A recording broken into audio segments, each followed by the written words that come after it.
There's a lot of talk about the Employee Free Choice Act, both in Washington and on the news. So, what exactly is EFCA, or card check? And what would change if it becomes law? Welcome to EFCA 101.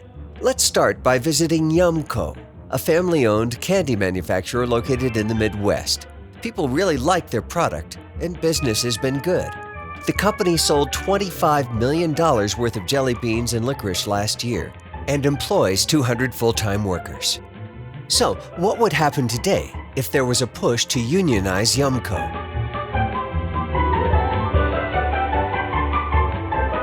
Union representatives would talk to employees to see if Yumco's workforce was interested in forming a union to represent them. They do this by asking employees to sign a card indicating whether they would like the union to represent them in collective bargaining. If 30% or more of employees sign cards, the National Labor Relations Board will schedule a secret ballot election.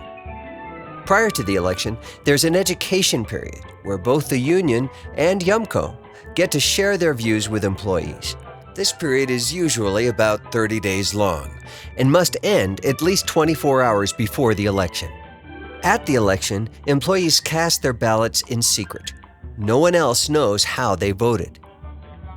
If a majority of employees votes in favor of the union, the National Labor Relations Board recognizes the union, and Yumco and the union begin the collective bargaining process. Pretty straightforward American democracy at work. Schedule an election, hear both sides of the story, cast your vote in private, the majority rules. Now, let's examine the process if EFCA were to pass.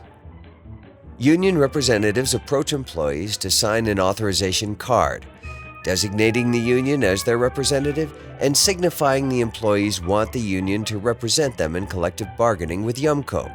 If 30% or more of workers sign cards, the union could call for a secret ballot election. But if EFCA were to pass, there is no guarantee that the employees, the very people EFCA is supposed to protect, will always have a right to vote. Why? Because if a majority of employees, 50% plus one, signs cards, the union can request the National Labor Relations Board to designate the union as the representative of the workers. This can happen without the employer and even many of the workers ever being aware of the process or the union's request. That means almost half of Yumco's employees might not get a say in the matter. There will be no secret ballot election and no educational period. If this occurs, Yumco and the union must enter into collective bargaining within 10 days of the union's request. So, if EFCA passes and Yumco and the union can't reach agreement, employees can lose the right to a secret ballot.